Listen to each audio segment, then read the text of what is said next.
Es como un grado de supeditación que te lleva a adaptarte a hacer aquello lo que los demás esperan para no decepcionarlos. Es un patrón egoico. Eso vinculado al sol, concretamente. O sea, nada más y nada menos. Vinculado al sol. Que es la imagen egoica que la persona va a construir de sí mismo. Esa persona, esta misma persona, tiene el sol en Tauro. ¿Eso qué significa? Que en la misma medida que la persona crece y se va identificando con esa capacidad de adaptarse a lo que se supone que es, lo que los demás esperan de mí, voy a tener que ir reprimiendo mi Tauro, es decir, mi capacidad para tenerme en cuenta a mí mismo, para valorarme a mí mismo. ¿Es ahí? ¿Ahora se ha parado esto o he dejado de oírte? No, no se escucha. Albert, estás silenciado. Eduardo. Ahora te escucho a ti, Roger, pero no... No, Albert, espérate, que está en mute. Vale. ¿Ahora? Sí, ahora. Bien, es que estaba silenciado en estos momentos. Sí, aquí tenemos los tres mapas, el mapa del inconsciente, el mapa tropical y el mapa sideral. Y efectivamente lo que observamos es, claro, el mapa sideral estamos viendo en el mapa sideral vemos al Sol en Tauro y en el mapa tropical vemos al Sol en Géminis. Hay una diferencia enorme de un Sol en Géminis en la casa 10, que es como el niño pequeño que se adapta a lo que los demás esperan de uno, a un Sol en Tauro en la casa 10, que es la capacidad para recuperar el derecho de uno de hacer uno con su vida aquello que siente que es lo que quiere, más allá de lo que los demás esperan. ¿Veis la diferencia? Sí, se ve. Se ve claramente. Aquí hay un componente arquetípico muy marcado, ¿no? En el sentido de que... Tu estima. Roger, ¿a ti te dice algo esto? ¿Ahora se ha parado la conexión? No se ha parado la conexión. Roger en estos momentos no puede hablar. Bueno, el tema es precisamente eso, ¿no? La diferencia que hay entre un Sol en Géminis y un Sol en Tauro. Claro. Prosigue. Claro. ¿Qué pasa? Que aquí en realidad yo empecé a trabajar con estas dos, la tropical, y luego empecé a preguntarme que por qué, para qué tenía yo esta carta. Es decir, ¿por qué yo me había convertido en eso? ¿Para qué? ¿Cuál era el sentido? Y ahí es cuando me apareció la sideral desde esa perspectiva. No son dos escuelas separadas, sabes que actualmente hay la tropical y la sideral. La astronomía lo que hace simple y llanamente es utilizar ambas, pero colocando ambas en un contexto muy específico. Efectivamente, sí, además es una cosa que estaba comentando el otro día con Rafa Gil, ¿no? En un vídeo que vamos a subir. O sea, el zodiaco sidereo no es un zodiaco excluyente del zodiaco tropical, son dos esquemas, mejor dicho, son dos escenarios que deben funcionar articuladamente. Los astrólogos debemos usar ambos, porque de alguna manera el zodiaco sideral tiene que ver con el propósito, mientras que de alguna forma el tropical tiene que ver con la misión que hemos asumido, ¿no? Efectivamente, es así de sencillo. Es así de sencillo. Lo que pasa es que nos quedamos ciegos con la misión, porque el ego se supone que tiene que hacer algo con todo eso. Sí, efectivamente. Y por encima de todo, pues una de las cosas que más me sedujeron de tu sistema y que me hacen considerarlo francamente como un ejemplo bien claro de una interpretación francamente asociable al rango tradicional de nuestra técnica, ¿no? De nuestra ciencia, por llamarlo de alguna manera, ¿de acuerdo? Es precisamente ese factor, ¿no? O sea, el factor integrador que tiene en los dos zodíacos, ¿no? Más el tercer factor, que es el zodíaco del inconsciente, que desde mi punto de vista yo creo que es el gran aldabón. O sea, en realidad el zodíaco del inconsciente, como está articulado dentro de su sistema, hasta el punto en que soy capaz de comprender su verdadero significado, pues me da la sensación de que es el factor verdaderamente novedoso, ¿no? O sea, es ese tercer factor, Bueno, es esa tercera pata del taburete que lo sostiene. Entonces, bueno, fíjate que la neurociencia le da a nuestra supuesta conciencia un espacio muy pequeño, porque está condicionada esa percepción. ¿A qué? A las circunstancias y a nuestra manera subjetiva de interpretarlas. Desde la neurociencia, esa percepción subjetiva que tenemos de nosotros ocupa un espacio del 1 al 5% para los más iluminados. Del 1 al 5. efectivamente, y por encima de todo, desde el punto de vista que asumes, que ya digo, es un punto de vista que está muy presente en todas las fases de evolución del pensamiento, no solamente dentro del orden de la astrología, sino de la filosofía y la cosmología, ¿de acuerdo? Se correspondería con el factor somático, el cuerpo sideral, por decirlo de alguna manera. Sería como el soma que sostiene el condicionamiento sobre el que estás hablando, como de una pequeña capa o como una pequeña superficie, ¿de acuerdo? Muy, muy tenue, que es lo que llamamos nosotros nuestra conciencia, y que no es en realidad nuestra conciencia, sino que es nuestro ego, ¿no? Pues sí, sí. Bueno, una de las peculiaridades que utiliza la astronamnesis, haciendo referencia al tema de la memoria, es que sabéis que en tropical la importancia suprema la tiene el Sol, hasta el punto que somos conscientes que el resto de planetas no hacen más que reflejar su luz. En la memoria inconsciente, el anclaje de peso, la importancia mayor del anclaje inconsciente de aquello que es lo que creemos necesitar, no nos lo da el Sol, sino que nos lo da la Tierra, que se coloca justo enfrente de la posición solar. ¿Me explico? Es decir, en este caso que estamos utilizando aquí como ejemplo, en el mapa tropical el Sol está a 4 grados de Géminis. Sabemos que en sideral se va a ir a 11 grados de Tauro. En la memoria inconsciente ese Sol aparece a 17 grados de Aries. Bueno, pues el referente inconsciente no sería ese Sol en Aries.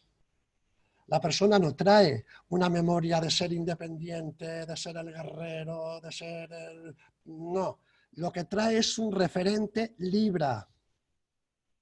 Ese es el anclaje inconsciente de peso, no el Sol. Es como si el Sol, en la memoria inconsciente, nos remitiese a aquello que la persona veía afuera, que le daba sentido a la percepción inconsciente que uno creó o se creó de sí mismo. Es decir, si la ¿Y cómo llegaste a esa intuición?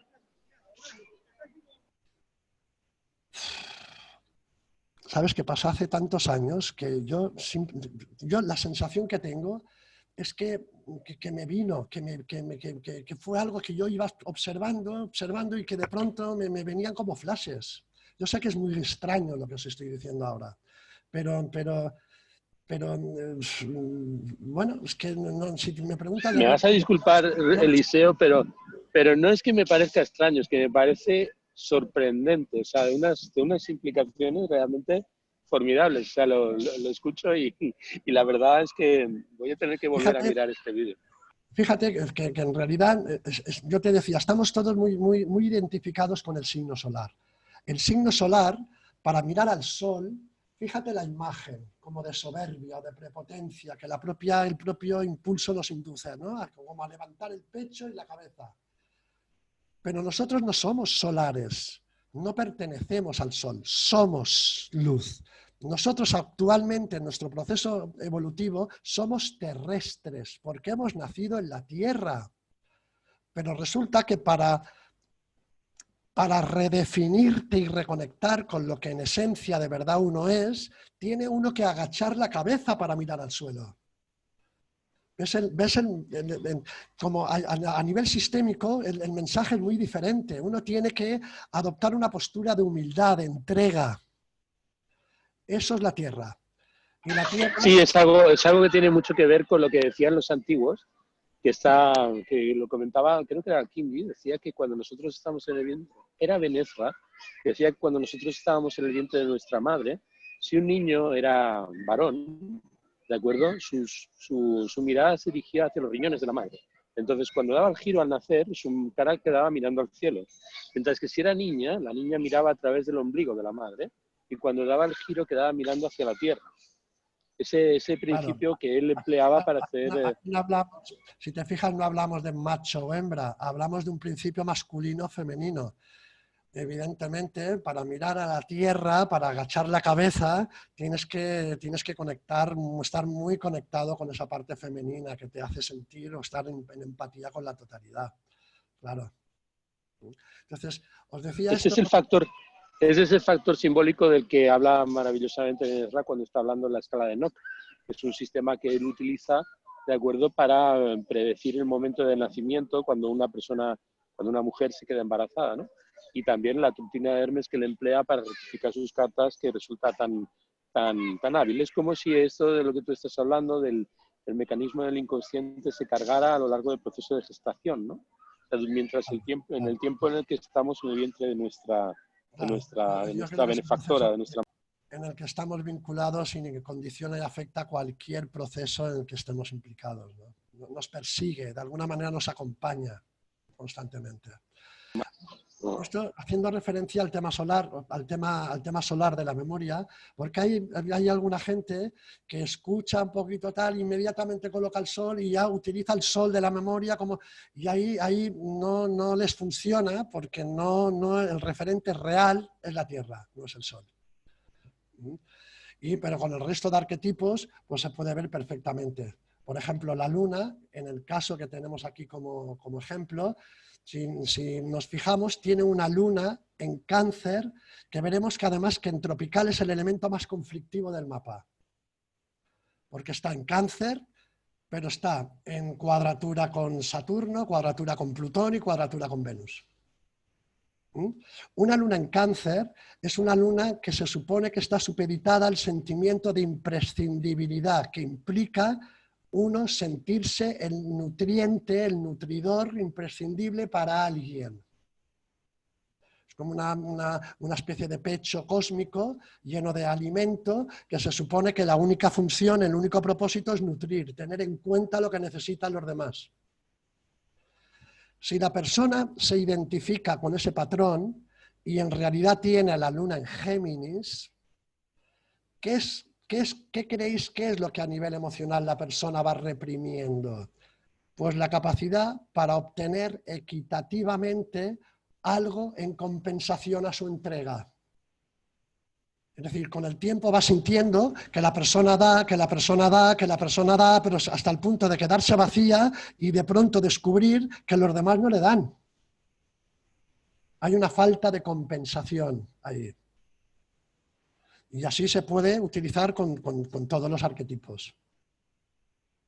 O sea, evidentemente tomas como punto de referencia a la luna porque es un factor muy evidente en la forma en que tiene el individuo en su proceso inconsciente de vincular su condicionamiento a las bases del sistema. Con el Sol y la Luna, obviamente, al hablar del Sol y la Luna, hablamos de los nodos, incorporamos los nodos, que sabéis que son la interacción de las luminarias, y para mí hay un factor muy importante, que es el punto medio Sol-Luna. Si tenemos en cuenta el Sol, Luna, nodos, punto medio, utilizando los 3 mapas, yo te aseguro que con esos 2 elementos tienes un trabajo terapéutico para toda la vida. Y hasta que no se soluciona, y eso creo que es algo que también es muy interesante no perder de vista, hay una jerarquía también a nivel evolutivo. Muchas veces pretendemos ser independientes, Marte, o tener un propósito o una aspiración muy elevada, Júpiter, o tener la sensación de que tenemos las riendas de nuestro destino, Saturno, cuando no tenemos todavía solucionadas nuestras necesidades emocionales. Eso no es real. Todo lo que hacemos, nuestras aspiraciones, nuestro destino, queda supeditado todo a nuestras necesidades emocionales no resueltas. Por eso, para tener una relación sana con Marte, Júpiter y Saturno, ante todo uno tiene que ser consciente de aquello lo que está supeditado como necesidad emocional y poner la mirada en la capacidad para gestionarlo. Porque hasta que no lo resuelves, todo tu destino está supeditado al alimento, Luna, que queremos necesitar. Todo. Entonces, claro que hago mucho hincapié en el Sol y la Luna, porque es que te digo que es la clave. Son la clave. Muchas veces nos liamos, Saturno, Urano, cuadratura tal, mira, Saturno, cuadratura Venus. Pero si Saturno, cuadratura Venus no hacen más que reflejar la luz de un Sol. Si perdemos, en el momento que perdemos de vista el referente solar, todo lo demás son divagaciones. Y con los arquetipos se puede divagar hasta el infinito. Por eso hay mucha gente que tiene la sensación, cuando va a un astrólogo, que el astrólogo le ha dado una clase de astrología, en vez de tocarle las cuerdas que se supone que tiene que tocar como terapeuta para que la persona reaccione o sea consciente de algo. Lo que le sirve es más para reafirmarle en su ilusión. Ese que es la gran lacra de nuestro oficio, ¿sí? Que nos vamos a engañar. Yo creo que como astrólogos somos en principio los primeros que deberíamos ser conscientes de todo eso y actuar en consecuencia, obviamente. Porque si no, formamos parte, te digo, pasamos a ser instrumento, herramienta del ego y del inconsciente colectivo y a partir de ahí reforzamos pues, lo desvirtuado del asunto. Lo reforzamos. Ahora se ha ido la voz otra vez. Hasta cierto punto hay un factor que me parece muy intrigante, es la manera en que trabajas las casas. Bueno, las casas, vamos a ver, es que es diferente en tropical y memoria es lo mismo, solo que dándole la connotación que tiene, una de ego y otra de lo que serían los programas, los anclajes inconscientes. Cuando estamos viendo las diferentes áreas en las que tiene expresión ese factor, ese arquetipo, ¿no? O sea, no es lo mismo, obviamente, si el Sol está en la casa décima que si está en la casa sexta, ¿no? O sea, tendrán connotaciones muy diferentes o hasta cierto punto le dará una orientación en el espacio divisible, lo que son fíjate, las diferentes áreas de la vida. La persona que tiene un Sol en la casa 10 en tropical puede tener la casa 10 en sideral, pero se le puede cambiar de casa en sideral también. Se le puede ir a la 9, por ejemplo, o a la 11. ¿Por qué? Porque habrás visto que en sideral las casas utilizan signos de 30 grados, es decir, espacios de 30 grados. Cada signo ocupa una casa completa. Sí, son signos enteros. Es lo que nosotros usamos continuamente en logos astrológicos. Signos enteros para... Efectivamente. Efectivamente. Eso implica eso, que te puede cambiar de la tropical a la sideral, te puede cambiar. ¿Cuál es la diferencia? Por ejemplo, en el caso que tenemos aquí como ejemplo, aquí no varía, el Sol está en tropical en la 10 y está en sideral en la 10.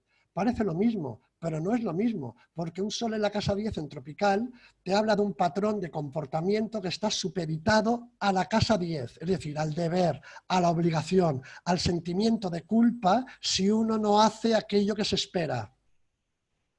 Pero en sideral, la casa 10 forma parte del destino de uno, del gobierno de uno, la capacidad el recuperar la capacidad para coger las riendas de la vida propia. ¿Veis la diferencia? Sí. Aquí estamos hablando de las diferentes nociones de autoridad y se supone, por lo tanto, entonces que la de la memoria, el tercer factor, pues tendrá que ver con el proceso de liberación de los condicionamientos que uno debe realizar en este espacio a partir de la acción que tú estabas comentando, de la acción kármica, ¿no? De la misión de vida. Bueno, claro. Lo que lo impide es la supuesta necesidad inconsciente. En el caso que tenemos aquí, verás que la Tierra, que te repito es el elemento principal de anclaje, está en Libra y en la casa 5.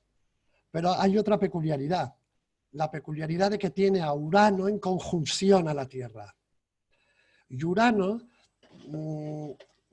que sabéis que representa o nos representa como astrólogos, Urano, yo creo que nosotros como astrólogos tenemos una visión del arquetipo tan sumamente ingenua que a veces de verdad que a uno se le pone el cuerpo un poco encogido al respecto.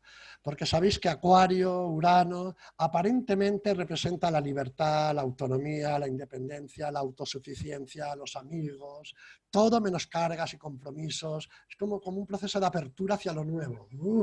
Y desde el punto de vista de la astrología tradicional, al margen de que los astrólogos tradicionales no usamos los transaturninos, pues es el hecho de que Acuario para nada es eso. Sino Acuario es justo todo lo contrario.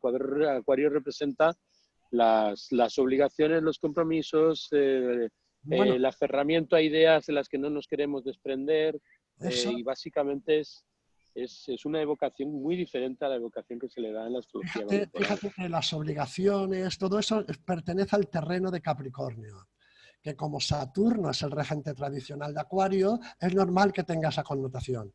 Pero nosotros ya podemos darle una connotación nueva al arquetipo de Acuario. ¿Cuál es esa connotación? Mira, es muy sencillo, Albert, lo vas a ver con mucha claridad. Tú sabes que el signo que hay opuesto a Acuario es el Sol. Perdón, Leo. Leo, efectivamente. Vale. ¿No? Y además está muy bien decir el Sol, porque en realidad quien se opone a Acuario es al Sol.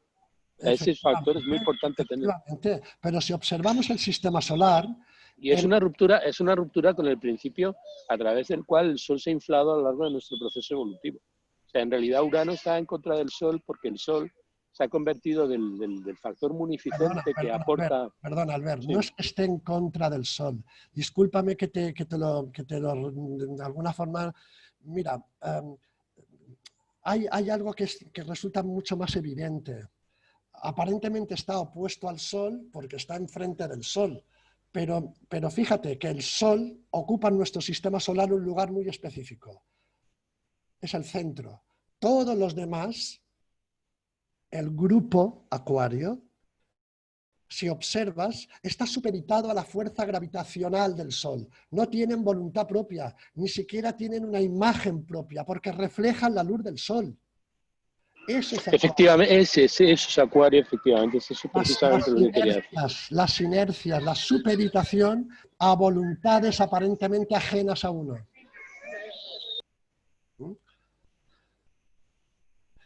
Ahora De acuerdo, totalmente de acuerdo, ese es el principio. Ese es el principio asociado a Acuario, que desde luego no es un principio de liberación, es un principio que es consciente de las redes bajo las cuales se encuentra el dador de vida, ¿no? O sea, pues cuando en la memoria inconsciente la Tierra está en Libra y en la casa 5 y en conjunción al Sol, pues la persona trae una memoria de supeditación, de dependencia extraordinaria sobre elementos, personas sobre las que él se consideraba el centro imprescindible.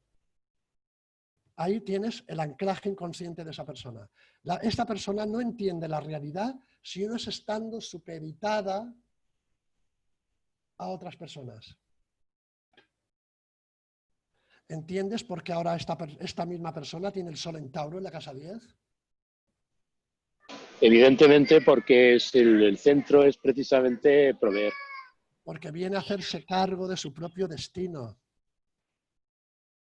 O sea, en realidad la memoria lo que le da sentido es a por qué la persona se convierte en lo que se convierte y por qué tiene o vive o sufre las consecuencias que vive en la medida que se ha identificado con esas necesidades del inconsciente. Nos da mucha respuesta a eso. Yo sé que es complejo y en cuestión de una hora o tal es complicado, ¿no? Exponer esto, pero yo estoy seguro que tenéis vosotros ya la información y sobre todo la experiencia suficiente y sobre todo la lucidez para que observando los mapas, observando vuestros propios mapas, podáis sacar conclusiones al respecto. Yo lo que sí me gustaría es dejaros, por supuestísimo, la opción abierta a cualquier matización que tengáis, incluso de vuestros propios mapas, sin ningún compromiso, pues sin vernos, tomándonos un té, un café o por internet y simplemente los matizamos. Porque creo que de verdad sería importante que vosotros conocieseis vuestros propios procesos, porque hasta que uno no reconoce el propio, no puede señalar al resto cuál es el de los demás, no puede. Estoy totalmente de acuerdo. Y, en fin, yo, la verdad, no he recibido todavía los mapas porque no sé si me enviaste los míos, pero la verdad es que me parece tu sistema, mejor dicho, el sistema, ¿de acuerdo? Pues un mecanismo muy, muy, muy potente, ¿no? Muy potente. Tengo mis propias prevenciones acerca de si la astrología tiene que ser terapia, ¿no? Pero por encima de todo me da la sensación de que lo que tiene que ser es la construcción de un marco cósmico. Yo no En creo, ese sentido, sí te doy totalmente, sí estoy totalmente con tu... no creo que el propósito de la astrología sea convertirse en terapia. Lo que sí te digo es que es inevitable que la astrología acabe siendo terapéutica, porque toda toma de conciencia lo es.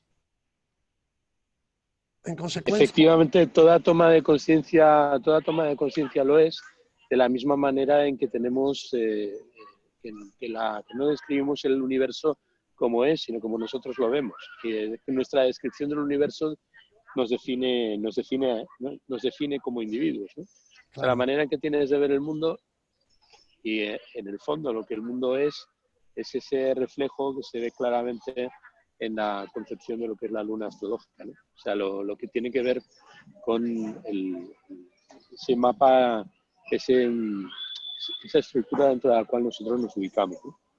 pues sí. Entonces, evidentemente que es un proceso de liberación y de crecimiento muy importante el que se da a partir de la sensibilización con el cosmos y la visión del cosmos. Pero es un proceso, creo yo, que se da espontáneamente cuando la persona, como tú estás diciendo, cobra conciencia y por encima de todo cuando la persona hace don de esa conciencia. No tienes la luna en Sagitario, ¿no, Albert?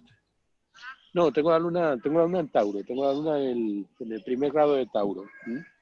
Tengo el ascendente en el grado 27 de Tauro y la luna en el 1,59 de Tauro.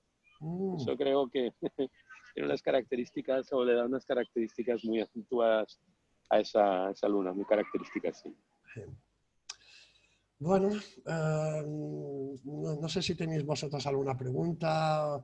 No era la intención hacer una lectura, digamos, tradicional, porque entre otras cosas no era esa la intención, pero sí era un poco exponer un poquito los fundamentos, ¿no? Para que el estudiante de astrología, o el que tenga una cierta curiosidad, pues que de alguna manera se abra alternativas diferentes a las que de alguna manera nos transmite la tradición, que no está cuestionando para nada la tradición, sino simplemente que intenta pues, incorporar un elemento que posiblemente nos permita tener o adquirir un mayor sentido a lo que ya conocemos.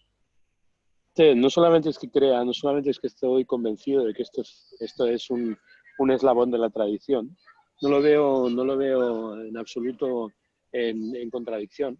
Y es más, es una cosa que nosotros estamos defendiendo desde Logos Astrológico continuamente. O sea, el problema es que la astrología en busca de su identidad, ir en busca de su identidad precisamente es recuperar las bases, las raíces, ¿no? de nuestra tradición.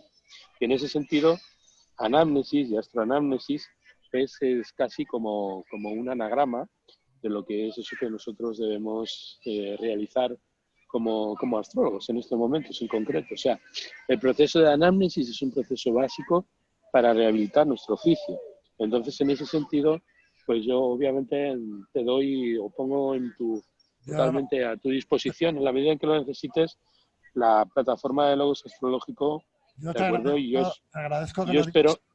Te agradezco que seas tú que lo digas, ¿no? Porque en realidad puede parecer un poco, no sé, el hecho de que uno exponga, pero en realidad yo tengo la misma sensación. Es muy importante que la astrología recupere aquello de lo que nos hace realmente distintos en ese sentido. Desde luego yo entiendo que es un cauce muy enriquecedor, y yo a la gente, pues, sinceramente les recomendaré que la mirada de Eliseo Gallardo es la mirada de un factor muy a tener en cuenta en este proceso. Si esperabas que como astrólogos tradicionales, defensores absolutos de lo que son nuestras raíces y del proceso de autentificación de lo que es o de aquello en lo que se ha convertido la astrología en los tiempos presentes, pudieras pensar que desde nuestra parte habría una reticencia o un recelo Bueno, a la manera en que tú tienes de aplicar la astrología, desde luego no. O sea, quizás realmente yo entiendo que hay mucho que debemos recuperar a partir de tu contribución. tú traes una luna en Piscis en tu memoria inconsciente, si no voy equivocado. Ahí es fácil que tú percibas la importancia que tiene el inconsciente ahí. ¿Sabes? Bueno, pues nada, pues Roger, ¿estás por ahí? ¿Tú tienes alguna pregunta? Hemos estado utilizando tu mapa. El problema es que Roger en estos instantes me da la sensación de que como buen geminiano está haciendo muchas cosas a la vez.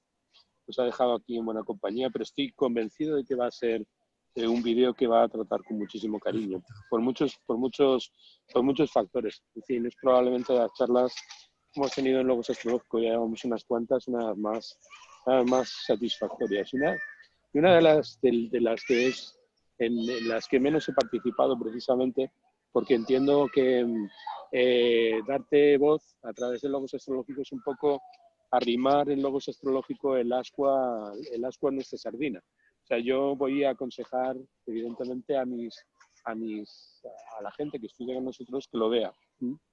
Porque muchas de las cosas que estás comentando resuenan muchísimo con las que comentamos en nuestras clases, sobre todo cuando entramos en un plano ético y filosófico, o sea, cuando hablamos de filosofía. En muchos momentos sentía tal resonancia con lo que tú decías que no sentía ninguna necesidad de añadir nada. O sea, realmente creo que es una manera muy, muy lúcida, ¿de acuerdo?, de percibir lo que es nuestro oficio. Y en fin, me siento también un poco incómodo porque puede dar la sensación de que te estoy haciendo la pelota, pero todo lo contrario. Quienes me conocen saben perfectamente que suele ser Bueno, todo lo contrario. no es esa la sensación. Yo por eso te agradezco tu transparencia y tu generosidad, ¿no? Porque, bueno, para mí es un regalo. Para mí es una caricia porque entenderás que después de pues, casi 30 años intentando transmitir este concepto, llevándolo a congresos, conferencias, sí, la gente se queda muy alucinada, muy tal, cuando empieza a poner ejemplos, la persona se identifica extraordinariamente y claramente en ellos, pero a la hora de profundizar en el sistema, ¿por qué? Porque estamos muy envueltos en el ego. Nos es más cómodo, en principio, Y trabajar hay un factor muy importante, Eliseo. Eso es una cosa que el magisterio, amigo. O sea, la importancia que, o sea, yo, por ejemplo, desde que hablamos informalmente, ¿vale? Pues me invadió muchísimo la curiosidad acerca de cómo trabajas, y traté de buscar en todas partes referencias que me dieran hasta cierto punto un agarre para yo poder hacerme una idea de lo que haces. Y por desgracia no tienes nada escrito. Sí, hay un libro, ¿eh? Hay un libro que se llama Astronamnesis, Desvelando el Inconsciente. Es un Pues libro yo creo que es muy importante. No ha llegado a mis manos, pero desde luego porque en cuanto llegue me gustaría mucho leerlo. mira, lo hice, es un libro que escribí hace, bueno, que lo escribimos en cooperación con otro astrólogo, hace unos 7, 8, 9 años, no recuerdo. Hicimos una autoedición de 500 ejemplares, se vendieron muy rápidamente, pero tuve problemas con esta persona y al final me negué a volverlo a reeditar, porque como tengo, digamos, patentado el nombre y demás, pues no quise ver, pero no me va a quedar otra que volverlo a hacer. Voy a volverlo a reeditar porque hay mucha gente ya que me lo está pidiendo y además tengo en marcha otro que se va a llamar Los 144, que serán la descripción de las 144 tipologías teniendo en cuenta el decanato y la dodecatemoría de cada signo.